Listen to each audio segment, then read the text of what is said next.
Dudley and Lambertus Halls, the Engineering and Polytechnic Gateway Complex. The state-of-the-art complex joins Knoy Hall of Technology as Purdue Polytechnic's two largest buildings. Knoy Hall has been our college's home since the 1980s. But before Knoy Hall was built, another building stood on the corner of Grant and Northwestern. It was Michael Golden Hall and Laboratories. Originally named the Practical Mechanics Building, the hall and labs were completed in 1910. Michael Golden Hall was replaced after 70 years by Knoy Hall.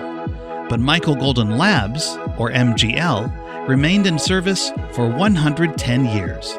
Generations of technology and engineering students walked these hallways and built projects in these labs. The very last classes in MGL were held in December 2019. Here's a look at MGL just before its demolition in February 2020.